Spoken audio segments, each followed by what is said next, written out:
Good morning, folks. We'll get started now. Thanks for everybody for joining. Can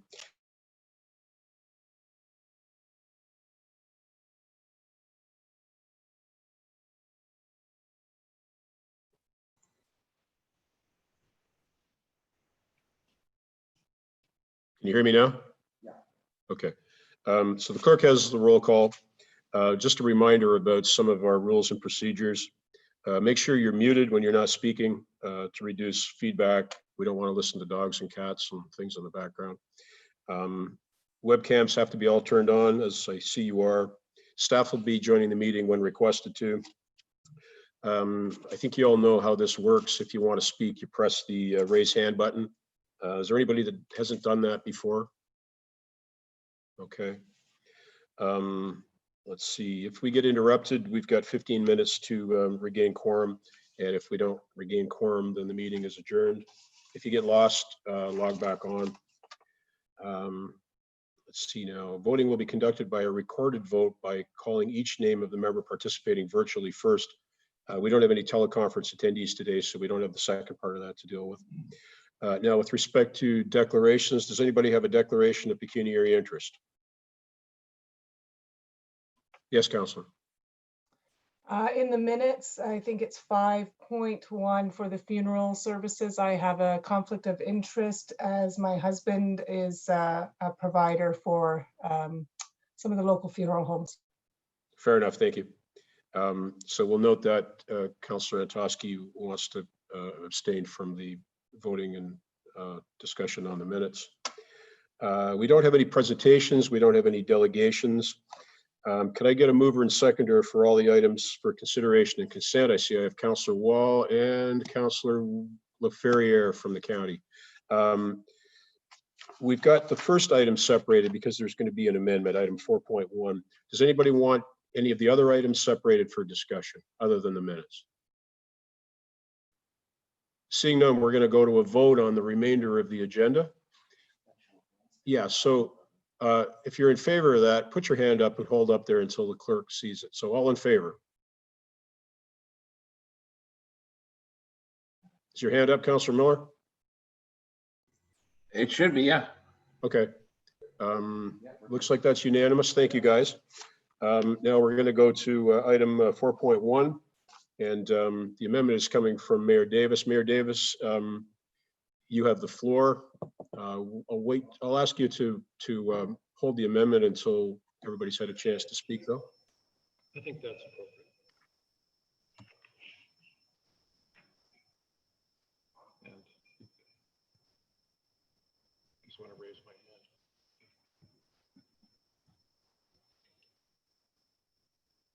hand. So I push the raise hand button. Can I ask some questions now? Okay, let me get this sorted out. So I have a question, several questions for staff. So we're at the Trillium Way matter, right? So my first question is, how many units do we have in the county? I think this says 180, but currently that we have in the county.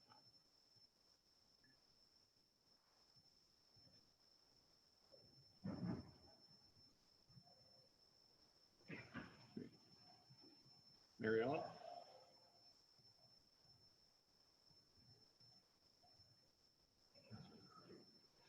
Mary Ellen, you're muted. Sorry. Through the chair, we have 3 buildings in the county, Trillium Way, 50 units, Main Street, 24 units, and Willow Street of 6 family units. These are permanent units. Yeah, okay, so all of this to the chair, thank you. But so how many units in total out in the county? 108? 80 units. Oh, 80, okay. And so how many of them are for families? Not for seniors?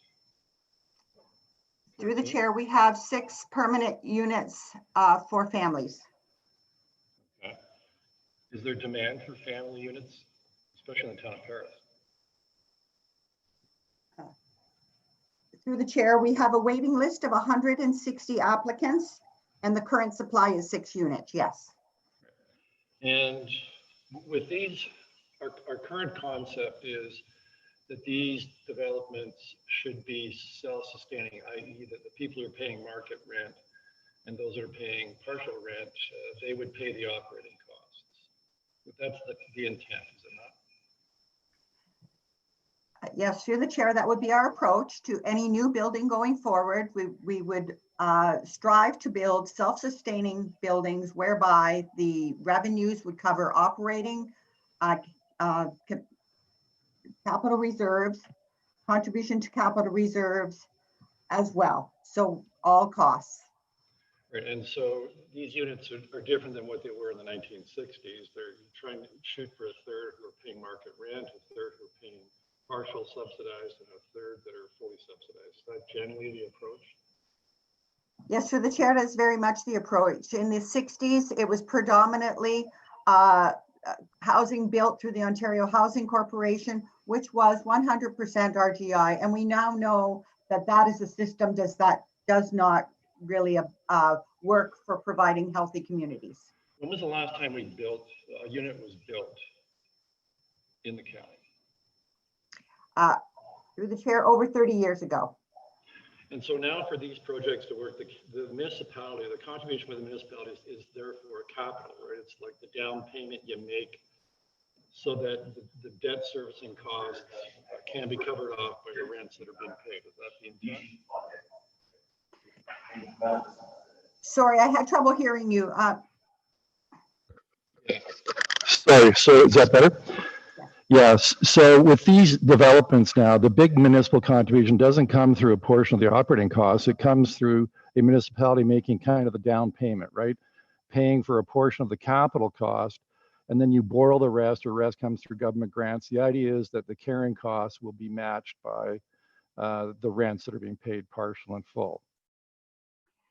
Through the chair, that's absolutely true. We would provide for that initial contribution of capital, look for grants to marry up with that initial contribution of capital, and then look for the operating or look for the revenues to cover all of the costs, the debt payment, right, and all of it. Yes, so that would be the approach.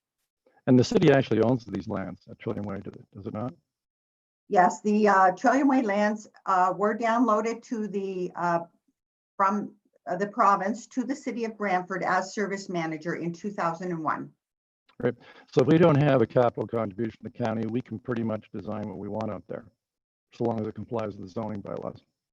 Through the chair, absolutely. As long as it conforms with their zoning bylaws, and yes, we can choose to do what we want. It is city-owned land. Okay. To date, do we have any arrangement or protocol with the county as to sharing capital costs? I know we do in operating costs, but capital costs for these projects. Through the chair, there is one example. Our last build was a John Noble Apartments.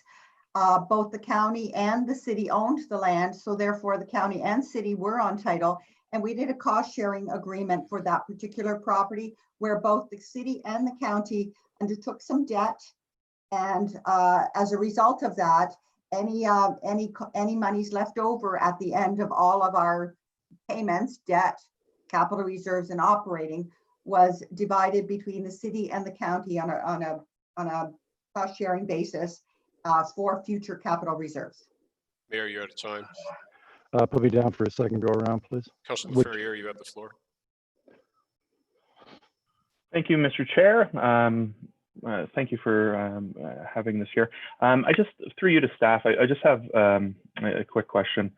I guess it's maybe two quick questions, but I wasn't able to see in the report anything about whether this is going to be going through a consultant, this feasibility piece, and also what's the scope of the work? Is it the financial feasibility, planning justification, associated studies, design concepts, tender documents? I don't know. I'm just wondering if staff could maybe provide a little bit of color on that, so we have a little bit of a full idea of what the feasibility study will entail and where that $200,000 is being allocated to. So through the chair, we we would like to go down a design build process that has been our successful approach in our last 2 builds. And we would start with looking at the land and working with municipal staff and ensuring that we're meeting all of the requirements, the zoning requirements, and all the planning requirements of that land. So that would be our first step. We would then look at any environmental issues within the land, any other requirements that we might run into, but we're not anticipating anything. That land has been clean for quite some time. Then we would develop a design, a concept drawing, and we would bring that to the county for comment, but we would not bring a full design. Our approach is to hire a property management firm to oversee it. We've always found that this is a cost-saving approach. From there, we would design the full scope of the building along with the project manager, the full scope, outline every component that we wanted in the building, and then we go out for procurement. And the actual proponents then present to us the build that they could design with all of the outlined scope pieces, or as many as they can within their design. We would then select from one of those proponent or construction builds that closest met our need. One more question, if I may, Mr. Chair. Thank you. Through you, I'm just wondering, other than the brownfields in the Eagle Place area in Bradford, how many other spots are available within the city boundaries itself for construction of this type at this time? Through the chair, we have one identified piece of land, the north end of Shellards in the new West Brant area, and that has been identified in our 10-year capital plan for subsequent seniors built. Thank you. I had no more questions. I appreciate the responses. Thank you, Councillor. Councillor Bell, you have the floor. Thank you, Mr. Chair. Quick question. The drawing or the photograph that shows where the current Trillium Way building is, could somebody point out where the next piece of building would be? Is it to the west of that building, or is it to the east, or is it to the north? I'm not quite sure from that drawing.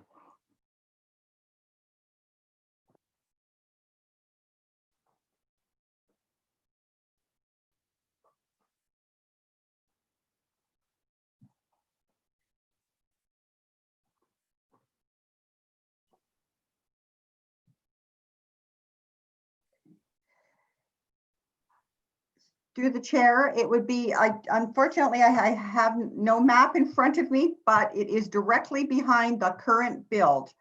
So the Trillium Way, you have the first building in the front, the sister building would be directly behind it where the solar panels are now. Okay, so that's to the west of the current building. Thank you, I appreciate that. Is that all, Councillor Bell? That's my questioning. Thank you very much. Thank you.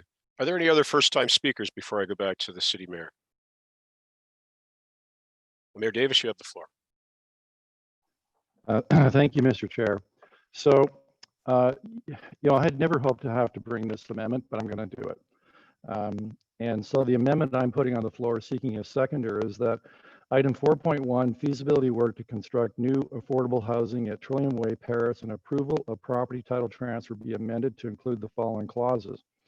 The staff be directed to issue a formal request to the County of Brant to share the cost of the capital expenses for the new mixed-use housing development proposed at 170 Trillium Way, Paris. And 2, that staff be directed to provide the response from the County of Brant to the Social Services Committee of the August 5th, 2020 meeting. Mr. Chair,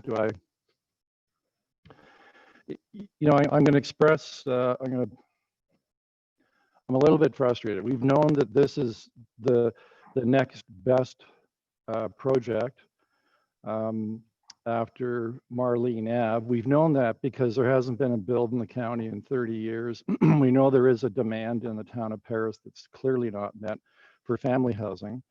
And I've raised this on numerous occasions with county representatives on an informal basis, looking for a commitment and a beginning of discussions regarding the county contributing to the capital costs, because that's how these projects now happen. It's not through sharing the operating costs. It's each municipality making its proportionate contribution to the capital cost. And I mean, this would require a very large contribution from the city of Brantford, but to make this project happen, it does require a contribution from the county.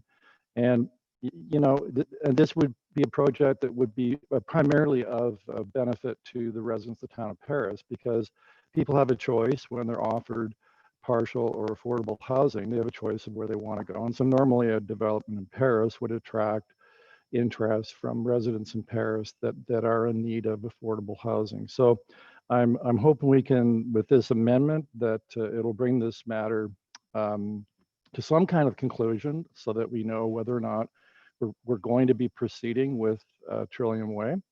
So that's why it's there. I'm seeking a seconder. Do we have a seconder? I see Councilor Ferrier as the seconder. Thank you. Mayor, any additional comments by you? No, and I'm trying to be, I said, I think this is the best way to move this forward, so that we know are both municipalities on board with this project, which I think is much in need. Sure. And it'll be a great project. So thanks. That's it. Thank you, Chair.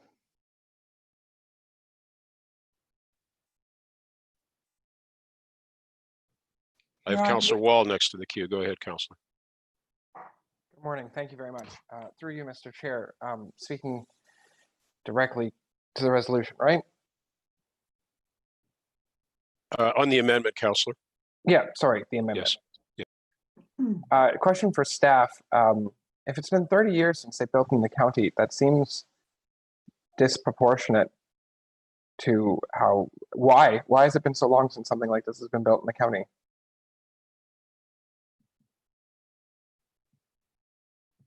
Sorry, coming.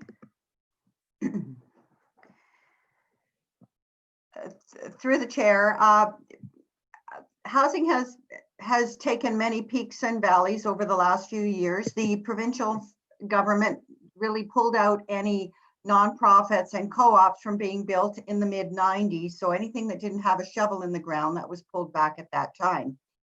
At the point of download, which was for Brantford 2001, and it varied slightly across the province, municipalities were then given the requirement and obligations to monitor and manage their affordable housings within their service manager areas. In Brantford, when we looked at new development, we have been struggling with cash. I don't think there was a lot of development except for the affordable housing program, which was capital given to nonprofit developers and proponents on the condition that they would retain those housings as affordable for a 20 to 25 year period. That being said, those units did not provide the deep subsidy that our clients needed. So although those units were built by private sector for affordable housing in the 2006, 2007, they did not take anybody off the waiting list, unless of course we were able to stack a rent supplement component on top of that. So it really didn't create affordable housing. So that's what the approach was in the 2000s, after they stopped building housing in the 90s. In the later on, as service managers look at their needs, we basically utilize the waiting list to tell us where the highest need is. And it's not just the waiting list, it's the waiting list, it's available shovel-ready land, it's availability of grants. And piecing all those pieces together, our first big build was the John Noble Apartments, now followed by Marlene Ave. Again, need, component, and grants. Our next one on the table was for Trillium Way, because we did identify that there are 480 people on the waiting list waiting for that particular area of the county. So Marlene Ave then and the John Noble Home are the two most recent bills in Brantford. Yes. Did the county contribute to those builds? Through the chair, the county did not contribute to Marlene Ave. And John Noble Home? Through the chair, yes, they did contribute to John Noble Home, or John Noble Apartments. My apologies. John Noble Sorry, Apartments. yes, thank you. And, but the county, it was county city land, and they were on title for that particular property. So they did contribute and remain on title and will be the recipient of revenues at the end of the day. In fact, in the very first year alone, John Noble Apartments did have revenue cash that, after paying for debt, capital contributions, and all operating cash, there was money going into both the Bradford Affordable Housing Reserve, and we strongly encouraged the county to create an affordable housing reserve, and money did flow into that reserve in the first year. I think that's everything. Thank you very much. Thank you, Councillor Wall. I can also tell you that in the last 15 years, there was an opportunity to build affordable housing in the village of St. George. At Social Services at the time, the committee supported that wholeheartedly. When it came to the respective councils, however, it was defeated at the City of Bradford's council by a significant margin, and the bill came to Bradford instead. I see I have Councillor Miller next in the queue. Go ahead, Councillor. Thank you, Mr. Chair. Just, I'm not sure why that amendment's coming up now. If I look at the motion itself, it's just simply to do the feasibility work, and that is coming. The initial funds, $200,000, and if I'm not mistaken, I believe both city and county have contributed to that reserve through operating funds that go into it over the years. So, like I say, I understand where the mayor's coming from, and I have talked to our CAO, and they're actively working on it.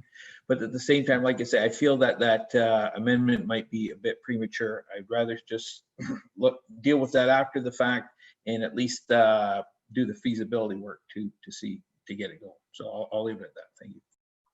Thank you, Councillor. I have next on the speakers list for the amendment, Councillor Laferriere. Go ahead, please. Thank you, Mr. Chair.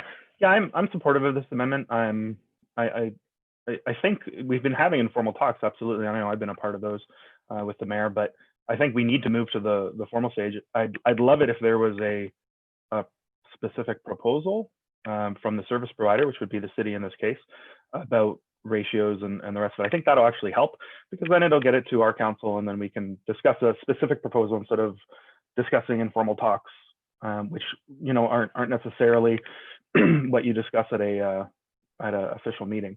So I think this is good. I'm going to support it, and look for some more specifics as we go on, which may come out as we actually have more feasibility, or the results of the feasibility study come out, and we may be able to figure out what the right ratio is for all involved. But I'm very much in favor of moving this to the more formal stage, because that's where it has to get anyway.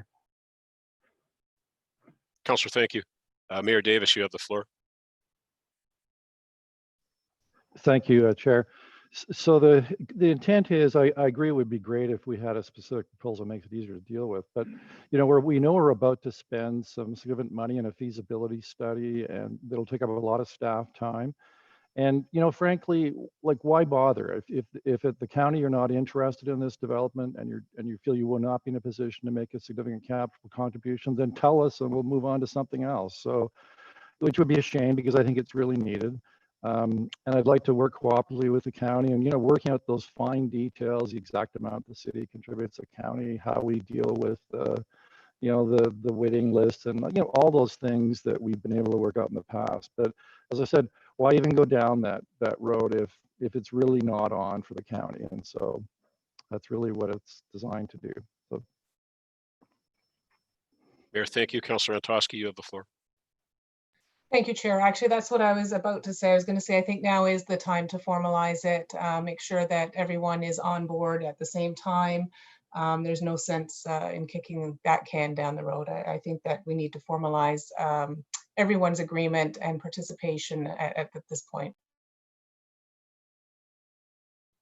Councillor, thank you. Councillor Weaver, you have the floor. Thank you, Mr. Chair. Question to staff.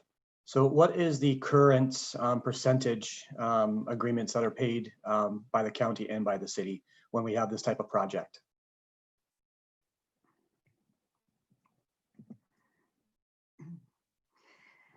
Through the chair, each build has been, again, very separate. We don't have a current funding arrangement for capital builds. So that would have to be something that would have to be developed.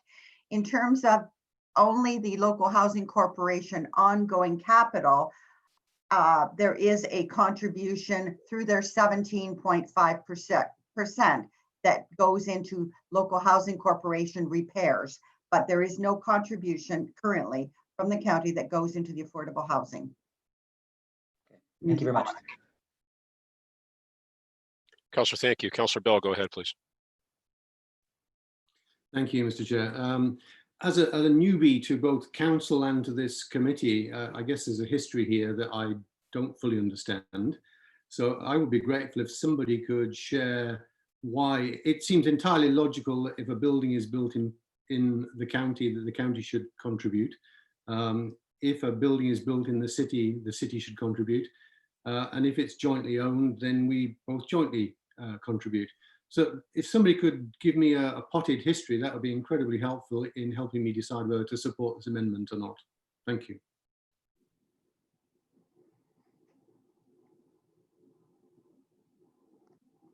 Is there a member of staff that's going to comment? To the chair, I'll take a go at this. So in terms of history, again, we go back to the time of download when the province, through their crown corporations, held most of the affordable housing. That was all of the local housing corporation, the old stock that we see throughout our communities at 100% rent geared to income. So that's the old stock. Then in the 90s, monies came forward for cooperatives and nonprofit. The government of the day very quickly stopped affordable housing mid 90s, and there hasn't been a lot built since that time. Download happened in 2000s, and now municipalities, some richer than others, have been forging ahead with affordable housing at the local levels. In this case, Bradford was identified as a service manager and was therefore downloaded all of the local housing corporation properties, with the understanding that they were service manager for the area and would manage housing across the city and county. There have been a number of agreements, administration agreements over the years, but I don't think they've dealt deeply into new development. New development has been very new in Brantford. We built our first multi-residential new development, and it just opened, and that's a John Noble apartment. So this is a new process for our respected municipalities.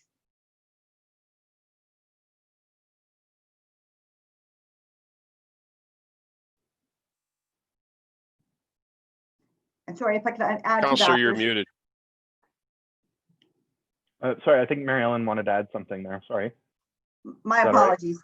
Yes, so none of our current agreements have a contribution to new development from the county.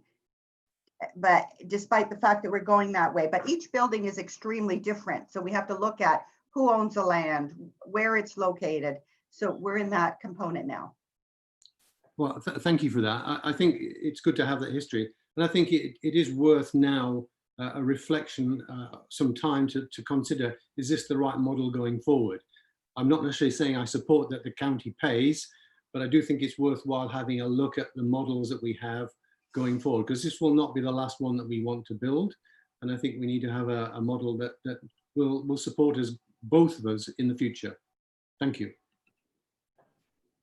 Councillor, thank you. I have, before I go to Councillor Laferriere for a second opportunity, I'm just going to make a comment myself that I think it's, I think the amendment is certainly in order and worthwhile.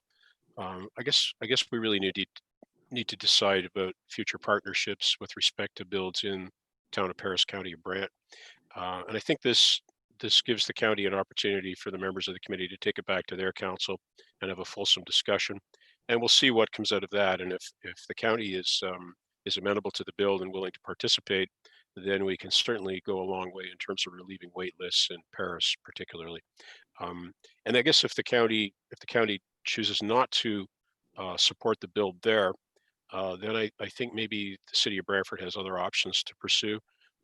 If there's no desire for a build on that property, certainly we can dispose of the lands and recognize the asset value in terms of building other affordable housing within the corporation of the city of Bradford. Actually, I have Councillor Weaver before Councillor LaFerrier. Go ahead, Councillor Weaver. Thank you, Mr. Chair. Just a question around, so the timeline. So in the amendment, it says August 6th, I believe, that we will be discussing this again. So is that sort of a drop dead date where a decision needs to be made so then we can move this forward? I'm just concerned about us continuing to discuss these things and not really make action on them. And we all know that we can't really afford to muddle around and take an excessive amount of time to make some decisions around our affordable housing issues. So my question is August 6th is the date that we would expect to have a response? And if we don't have a response, are we just moving forward then at that point? I'm just curious as to what the process is going to look like come August 6th. Mr. Chair, Is there a member of staff that can reply to that?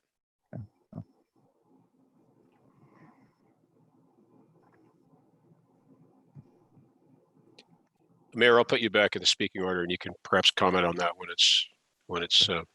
you have the floor. Okay. Councillor Weaver, anything else? Nope, just the question around the timelines. Okay, thank you. The mayor will respond to that in due time.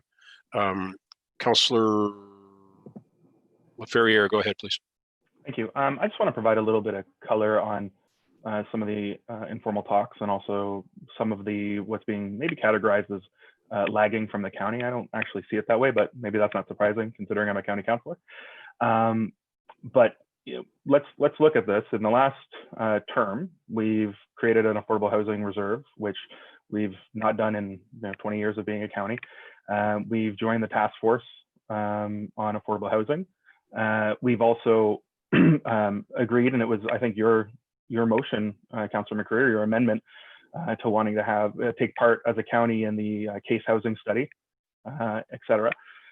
One of the things that happened, and again, this is just my point of view based on being a part of some of these informal talks, is we were looking at the John Noble home as a great model. And by the way, I'm going to be supporting that model for sure at my council. But the city of Brantford potentially is running into a lot of money that they're going to earmark towards affordable housing. So we were, in my opinion, fairly close to at least some informal discussions that would then lead to a more formal vote from our council and yours. You had good news for affordable housing. You're going to sell a golf course. You're going to have a lot of money for affordable housing. That scale becomes untenable for a municipality that's a third of your size to partner in. If you're going to have, millions and millions and millions of dollars of new builds, and we were going to be, let's say, 25% of that, we can't actually necessarily afford that because we don't have a golf course to sell as well to be a part of that, right? Or another asset as so large. So now we're looking back, it seems to me, on a case-by-case basis, but we need the service provider, which is you, and we pay a fee for that, to bring a formal request so that we can take it through. Having a vote at our council saying, hey, do we generally support affordable housing isn't really tangible, right? Having a request from a service provider to provide capital to a certain degree, that's the process. And we've been waiting for that process for quite some time, but there's a hiccup there, which is, again, potentially good news for affordable housing if the city of Brantford ends up having this huge influx of affordable housing money because of the selling of an asset. Again, that's not something we can necessarily match, but on a case-by-case basis, I think it makes sense. So I think it's really prudent, and again, why I second this motion, to work on this case, and then let's look at it from there, because if you're going to have a huge run of affordable housing funding, we can't necessarily match all of those. But in a for-profit model, where we're able to then put that money back in our reserve, as we have with the John Noble home, and as you do with some of your builds, I think it's a great idea, and again, one that's supported. But we've been waiting for the formal ask. I'm glad it's here. Councillor, thank you. Councillor Wall, go ahead, please. Thank you, through you, Mr. Chair. I don't have intricate knowledge of the County of Brant's budget process or where they get their money from or how it all works in comparison to the city of Brantford. Where is the money for this project coming from for us?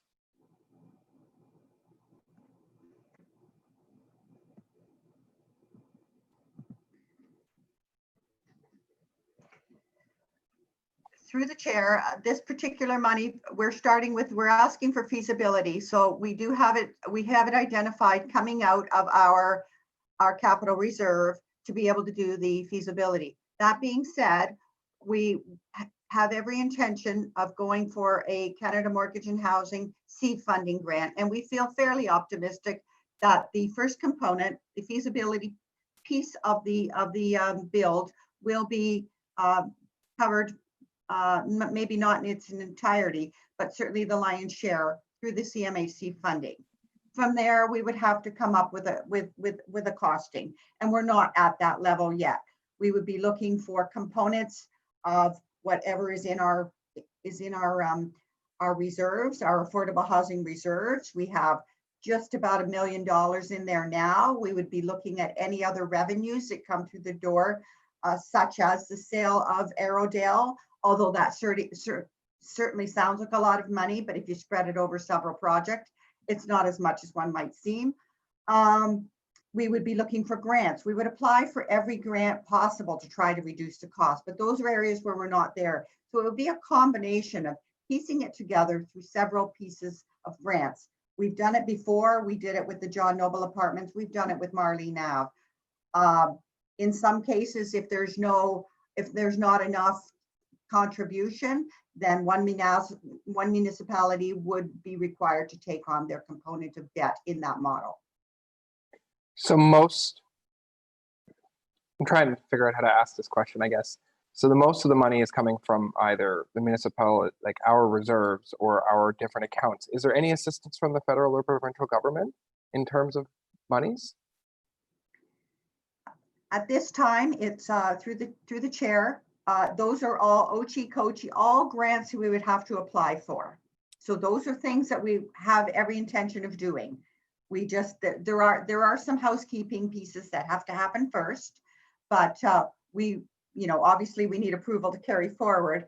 But at that time, then we would be applying. Our role as housing services is to actually apply and try to get every dollar that can come. So I think where I'm going with the grants, just because, as Councillor Bell said, I'm new to this. Is the city of Brantford asking for assistance from the provincial and the federal government in unison with the county of Brant asking for assistance from the provincial and federal government, or are they two separate asks? Like, for example, if the county of Brant was asked to support this, are they able to separately ask for support from the federal or provincial government, or are we asking all together?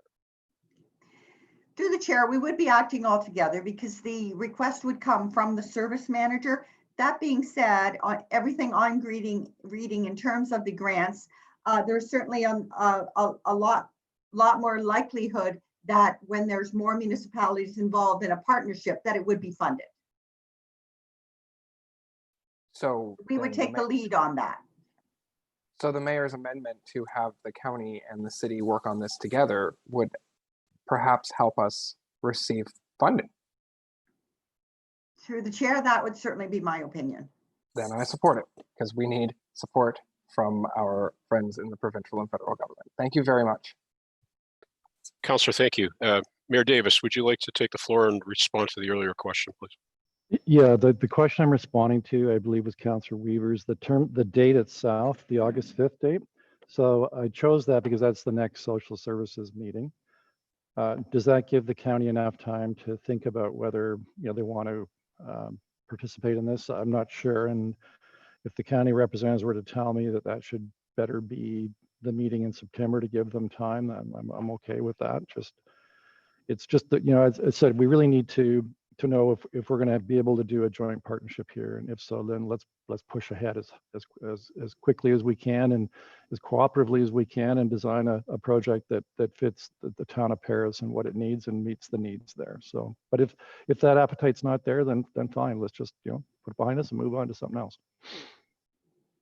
Mayor, thank you. Councillor Antosky, go ahead, please. Thank you, Mr. Chair. Just responding to Councillor Wall and Mary Ellen's conversation about the grants. As your rep for FCM, I can confirm that, they put it in writing when we're at our board meetings, that they will give priority and they look very closely at at kind of regional asks and partnerships and things like that. So I think that this is really very beneficial for us to do this. In particular, I would assume that Mary Ellen and her crew are applying to through FCM grants as well, because they've got some new funding that's come forward. So I think this is a good move. Councillor, thank you. Mayor, I'll remind you, there's only 2 speaking opportunities. Thank you. We'll go to the question now. Could I ask everybody that's in favor to raise their hands now? And that's unanimous. Thank you very much. And back to the main motion. Is there any discussion on the motion as amended? Councillor Wall, go ahead, please. Yes, through you. I want to touch on what Councillor Antosky just said, because I was going to ask it, but I wasn't sure how to. So, but she brought it to the table, so I'm going to ask about it. Regional partnerships. So I understand that, you know, Brantford brand. Does Six Nations of the Grand have stake in this at all? Or are they a part of this conversation, or Mississaugas of the Credit, or even our nearby neighbors? So I know in previous discussions, the county has talked about how they don't just border Brantford, they border whatever half dozen municipalities as well. So are there any other partners at play here that would be utilizing services like the John Noble Home or Marlene Ave or Trillium Way or future projects?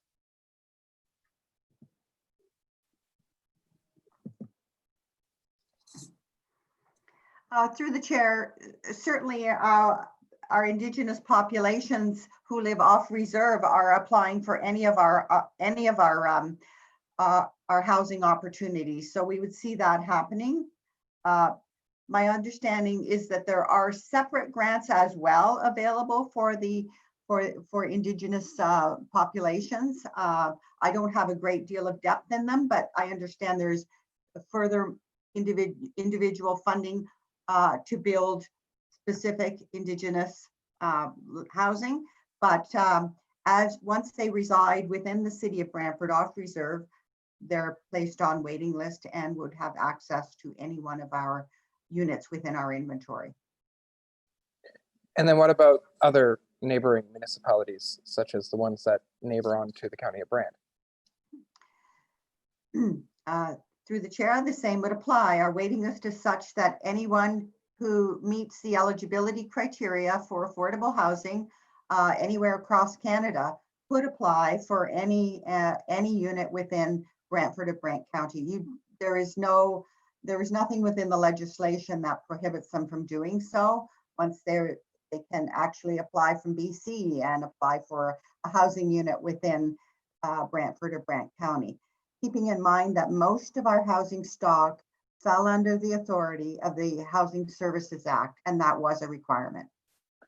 So I've often talked with my colleagues about how weird borders are. For example, something as simple as the downtown BIA or the ward boundaries, or then the city boundaries, the county boundaries, and what region we make up in Southern Ontario. The tourism boundary for the heart of Ontario, we're lumped in with Halton, Hamilton, Niagara. Like, is there any, I'm just looking for more ways for obviously us to take the burden off the taxpayer of Brantford here. Is there any other regional funding available for a project like this, that like partnerships with other municipalities that are nearby, that I don't know, is there precedent for that? Through the chair, we can certainly bring that up. We do have regional discussions, and in some aspects that we do have one housing provider, for example, that does border several municipalities. They are in Hamilton, they are in Waterloo, and they are in Brantford. So those types of housing providers do sit at the mayor's task force table. So there could be some discussion there. But for the most part, there haven't been those types of partnerships whereby housing is built across several municipalities.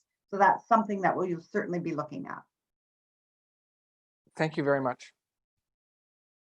Councillor, thank you. Mayor Davis, go ahead, please. Thank you, Mr. Chair. Just wanted to speak briefly to the Councillor Bell's question. And here's a quick thumbnail history, because I spent a lot of time on this subject the last year and a half. So right after World War II, it was a federal responsibility housing, and that's when you saw the wartime housing across the country to meet the demands of returning service personnel. And eventually it downloaded to the provinces, and then that's when you saw the Ontario Housing Corporation, the types of builds you saw in the 1960s, and we have some in this area. And then in the 70s and 80s, it went into this nonprofit housing associations, co-ops. That was the direction of the higher levels of government. Then in 2002, province downloaded to municipalities the responsibility for housing, and they passed on to us all of their inventory of their Ontario Housing Corporation, one of them being the Trillium Way property. And the reaction of most municipalities since 2002 has been that they didn't want it because it's very expensive. And so the attitude of many municipalities has been, well, if there's a government program coming along, grants and stuff, we'll jump on and we'll build, and we really won't put any money into it. And so how has that worked for us in the last 20 years? Well, waiting lists have mushroomed because as municipalities, and this is across Ontario and Canada, we've been generally resistant to taking on this responsibility. And my view is we've got to grab hold of it. We kind of did it with Marlene Ave and John Noble Homes. I mean, we did our best. We got government grants and whatnot, and then we topped it up to increase the number of units through municipal funding, which we did with Marlene Ave. And I think that's kind of the model that's coming at us, that we really have to take this responsibility seriously and devote some assets to it. And of course, we do everything we can in terms of private mortgaging, mixed use in terms of some paying market rent, going after as many government grants as we can. But if you take the attitude of we're not going to build unless the higher levels of government pay for 100% of it, we'll never get anything done. Or we'll do what we've done the last 20 years, which, let's just say wasn't overly aggressive. So either we take the problem of housing in our community and the fact that it's a crisis level seriously and try and do something about it, or continue to not really deal with it or make it a huge priority. So it is a struggle for municipalities. Of course, we don't have that tax base. That makes it very hard for us.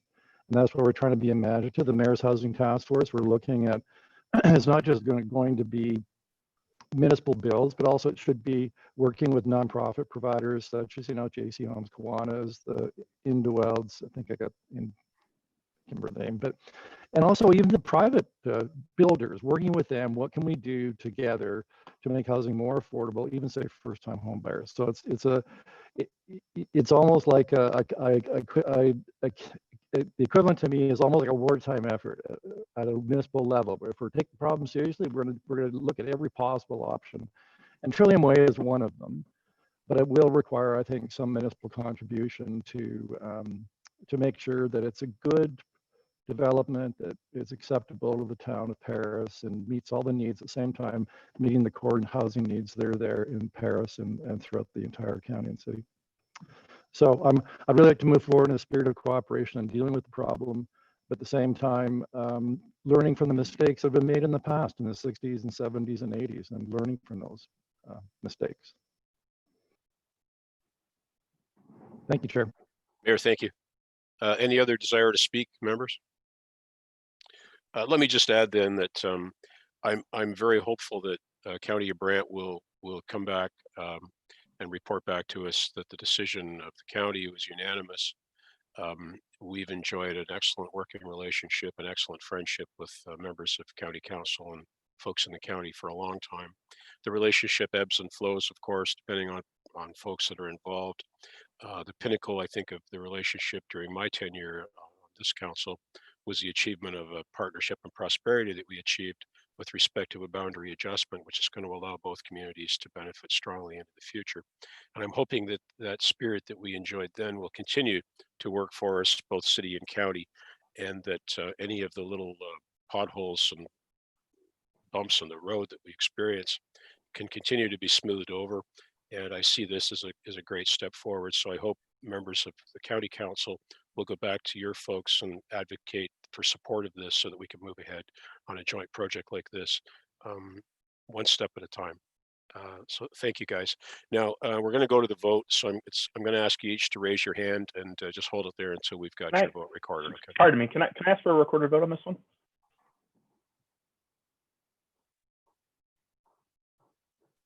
I pressed the wrong button. These are recorded, Councillor.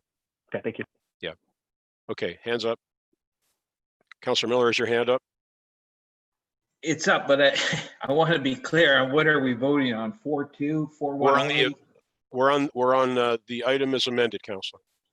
Yeah, okay, we're just voting on 4-1. Okay, well, I'll leave my Yeah, hand just up. on 4-1, the item as amended. We've already approved the amendment. Yeah. So, so Point of order. I think Councillor Miller's getting just a little confused because we had a training about raising your hand in the chat. And so I think he's raising his hand in the chat and not in the video. Yeah. So Councillor Miller, what we want you to do is raise your hand like this, not by pushing the button, okay? So those in favor. And Councillor, yeah, thank you. Okay, so that's unanimous, folks. Now, we're finished with that item. So we're going to go back and vote on the minutes for which Councillor Antosky declared a conflict. So Councillor Antosky, you don't have to leave the room, okay? Because you're not in the room. So could I see a show of hands for voting on the minutes, please? Those in favor. Okay, noting Councillor Antosky's Mr. Chair. declaration. Mr. Chair. Yeah. Yes, go ahead. When you introduced everything, you introduced items for consideration. You didn't mention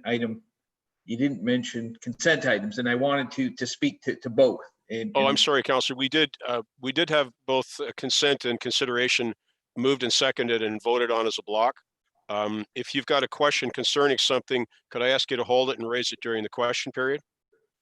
Okay, well, one of them, That'll be fine. as far as the minutes go, there's a correction to be made, and I wanted to bring that up as well. Would you like to state that now? Yeah. Sure, go ahead, please. Just under attendance, we have Councillor Ferrier listed as present and regrets, so I think that should be corrected. So we should pick one or the other? I think so, yeah. Councillor Ferrier, which would you like? Present, please. Thank you. Okay, thank you for that, Councillor Miller. So now we're finished with the business before us. We don't have a resolution today. We don't have a notice of motion. Do we have any questions? Does anyone have a question? Noting that you may not get an answer. Councillor Miller, go ahead, please. Thank you, Mr. Chair. And yeah, it was in regards to the item 5.1, human services response funding, very specific, and that's regarding the food banks. And to the author of the report, through you, Mr. Chair, and I think if I read it correctly, $100,000 from the SSRF went to the food banks, if I read that correctly. And there's two questions I have. Was that $100,000 sufficient in the short term to get them through this period? Because I know they have issues with lack of volunteers who have to stay home, enhanced screening, all that. So was that $100,000 sufficient to get them through that, the food banks? And then I'd like to get the author's thoughts on where if they think these food banks will need more assistance in the future. And where I'm coming from is everything I look at is 4 to 5 months out as far as assistance programs. So we look at the CERB or rent mortgage relief or credit card relief. I just see in 4 to 5 months, a lot of these programs ending, people's reserves will be depleted. And I just wonder if the author of the report has any thoughts on if the food banks will need any further assistance in 4 or 5 months' time. Thank you, Councillor. Is there a member of staff that would like to answer that now, or would you like to provide the answer in a message later? Through the chair, Aaron Wallace, Acting General Manager of Health and Human Services. To the first question, so $130,000 in total was provided, $100,000 to the Bradford Food Bank and $30,000 to the Salvation Army to lead the county response. They do provide twice monthly reports, and we have not had any signals yet that money is deficient. It seems to be that money is working well for them and for the community. To the second question, I would certainly agree. There's no doubt that we can project a greater need into the future. What we are seeing now is more funders come online for money for food specifically and food banks. So the National Community Foundation, the United Way. So I do suspect that food banks will be in some great need in the next 3 to 5 months, as you suggest. But we are hopeful and optimistic that these other funding sources come online and they can access them. Okay, thank you very much for through you, Chair. Thank you very much for the response. And it's something maybe Aaron, we could kind of keep a little bit closer tabs on, because if it doesn't need our help, great. But like I say, from my perspective, I see it becoming more of an issue. So thank you very much. Councillor, thank you. Any additional questions, guys? Councillor Ferrier. Yes, it's just related to the food bank piece. I just want to, there's no other place to say this, so I just want to say a big thank you to Stillwater's Plate and Pour, Morton Wholesale, for providing huge donations to the Paris Food Bank, and also to Councillor Cheryl Antosky, who folks on this committee might know very well, for working with us in the county on the Equal Grounds Community Garden, Backyard Garden project, where we are have a number of county residents growing food as well for both food banks. And pickup is happening this week for the first batch for a lot of folks, and it's been really great partnership. So I just want to throw that out there as the food bank topic came up. There is some silver linings in with many of the clouds the world is sending us right now. So Did you want to give some thought as to how you could phrase that as a question? So, you know, I'm hoping. That's okay, Councillor. Just having a bit of fun with you. Thank you. Mayor Davis, go ahead, please. Thank you, Mr. Chair. Yeah, I want to thank Councillor Miller. Councillor Miller's dead on. Is there a question in this, Mayor? No, there isn't. Thank you. Councillor Antosky, do you have a question that's actually a question? I do, Chair. Thank you. Thank you for your latitude on this, because I didn't separate the item quickly enough. Just a couple of questions about Marlene. Really grateful about all of the sustainability issues that we put in. But it was noted that, you know, the funding wasn't adequate to do a fully passive build. Have we looked at what the difference was, and how close are we to that? We see that, you know, saving on operating costs is putting money back into our reserves. So how far away are we from being able to do that? We know the costs are coming down, and can we improve even further our operating costs so that we're putting more back into our reserve? Member of staff to answer that, or issue later? Yes, through the chair, we totally see, and we have been watching very closely the passive house prices coming down to the point where we might make that happen. Unfortunately, with the Marlene Ave build, I can't recall exactly how far apart, but it was so significant that we couldn't make the money work. So we put in a number of, as many designs as possible, and we actually had to reduce the size of the actual units to make this work. Certainly passive house is the way to go, but we will investigate those in the future, and we will certainly provide a cost differential if we're not able to meet the full passive house design in the future, and we will provide council with a difference in numbers. But in this case, we did do one of the very important pieces, which is making the building envelope extremely airtight. We did add in a number of not little things, but certainly all of the LED lighting and the low flush fixtures throughout, all the appliances, and most importantly, all the sensors on the windows and doors to ensure that there is no heating and cooling going outside if those windows and doors are open. Not in terms of just energy, but in terms of functionality. We ensured that all of the components within that building are of commercial grade, Type-X drywall. We did everything that we could within the budget that we had, knowing it wasn't perfect. Thank you so much for that, and really thank you for all the work that you did on that, Mary Ellen. Councillor, thank you. Mayor Davis, have you thought of a question?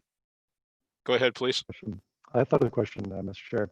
The question is to the members of the committee.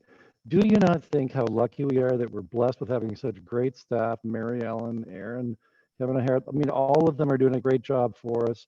And actually, Mary Ellen may be extending her retirement, come back from retirement. I certainly hope so. I think we can, the question of our members and to staff, I didn't know how great you are, and you're doing a great job. Thanks. Mayor, thank you very much. Councillor Wall, you have a question that's actually a question? Do I have a question that's actually a question? Yes, I have a question. Yeah, through you, Mr. Chair. A question, I guess, procedurally. Am I allowed to make a request of staff at this point, or? Was that your question? Am I allowed to? Yeah, that's one of my questions. Go ahead, Councillor. Fantastic. So my first question then would be, is this the very first virtual YouTube recorded social services meeting between the city of Brantford and the county of Brant? That would be a yes. So then my question for staff is could you please perhaps provide a report at the next social services meeting about the feasibility of this being the standard operating procedure moving forward? I think this is incredible. I think that right now we're live on YouTube, and any member of the public, can open up their phone or go on their laptop and watch what's happening. And I've been a huge proponent, and I know that I don't speak for every member of this committee, but I believe we would all agree the work that's done at this committee is good work. And I would love to see more coverage of it, more input from the public on what the discussions are here. And I just want to know about the feasibility of making sure that these are broadcasted and live streamed on YouTube moving forward, because that's a good thing. Councillor, why don't we think about a notice of motion? That we Sure. can bring to the next meeting, okay? Yeah, thank you, Chair. Okay. Anybody else? Oh, Councillor Ferrier, question? Yes, go ahead, please. Yeah, just related to that, I don't know if staff are aware, and that's my question. Are staff aware that we are set up at the county chambers? I don't know if it's feasible because of the number of staff that would need to come there, but we are set up at the county chambers to stream live to YouTube pretty much any time. So if we ever have social services there, or if we have an important meeting we really feel once we're in normal meetings again, needs to be live on YouTube and we can't get Rogers to come, we could always move to the county, maybe to include that in the report as an option. I don't know how feasible it is for staff, but it's always an option. Councillor Wall, perhaps you could include that in the notice of motion that you bring. I believe, if I'm not mistaken, I think this is why Councillor Weaver wants to speak to this. I believe he's brought something forward about live streaming social services meetings. So I wasn't necessarily, because you mentioned the notice of motion, and obviously, we're doing it. It's happening right now with this technology. Once we go back to a post-COVID-19 world, there's no reason we can't have a laptop set up in the center of council chambers. Sorry, I want this to be a thing. I supported it when Councillor Weaver brought it forward back in the past, and I'm just advocating for it again. Sorry, thank you, Chair. Councillor, thank you. Just a reminder that this is a question period. Councillor Weaver, do you have a question?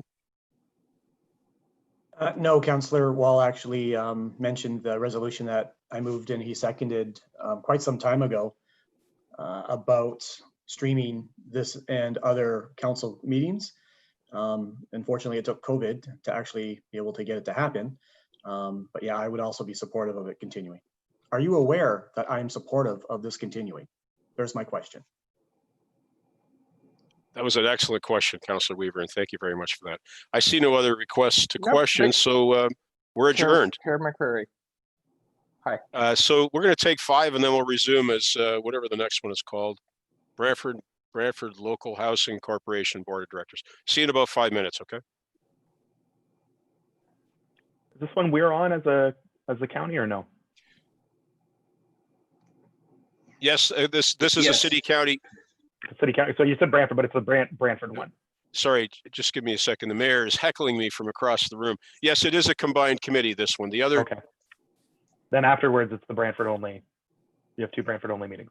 Yes, we're going to adjourn for 5 minutes and this meeting is over. Okay, so we'll see you back. Everybody comes back for this one in 5. Thank you. Okay.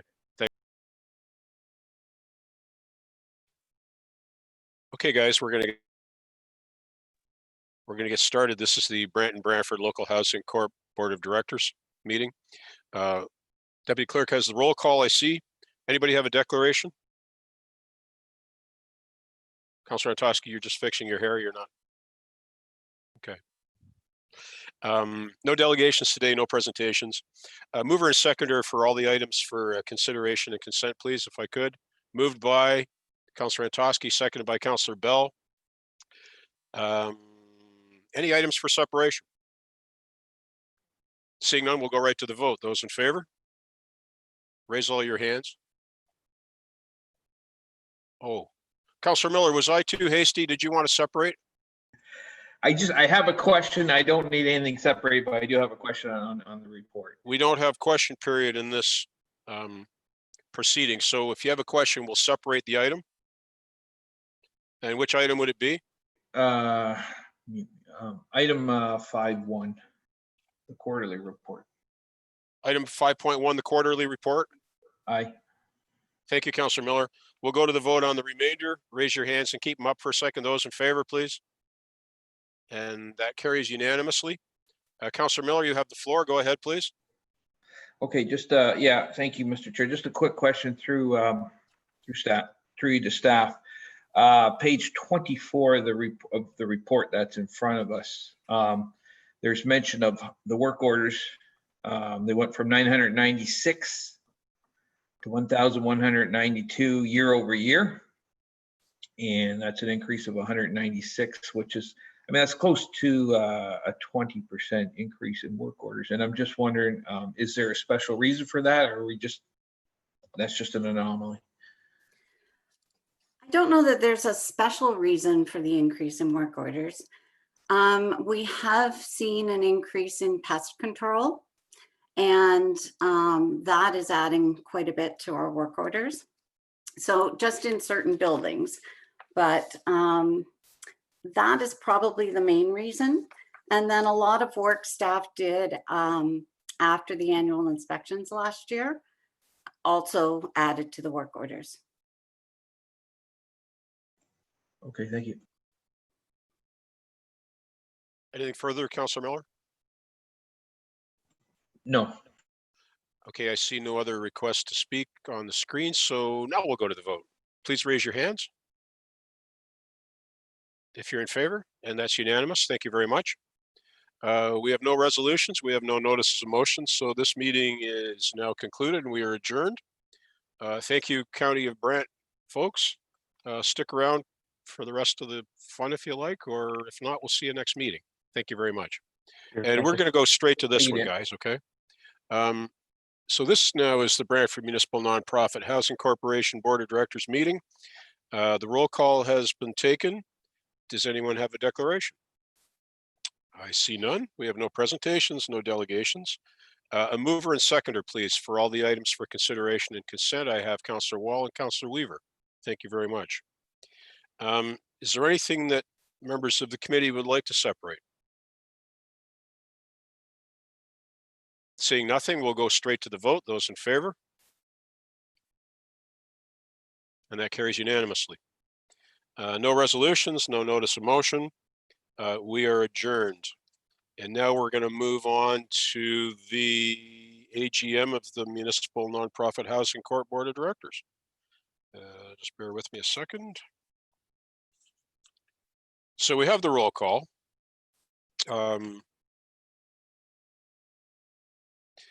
Any declarations? Okay, no presentations, no delegations. Can we get a mover and seconder for item 4.1? Councillor Weaver, Councillor Antosky. Any discussion? Then we'll go to the vote. Those in favor? And that carries unanimously. And we are now adjourned. And Mr. Deputy Clerk, does that conclude our business today? Thanks so much, folks. We'll see you soon. Have a good day, everyone.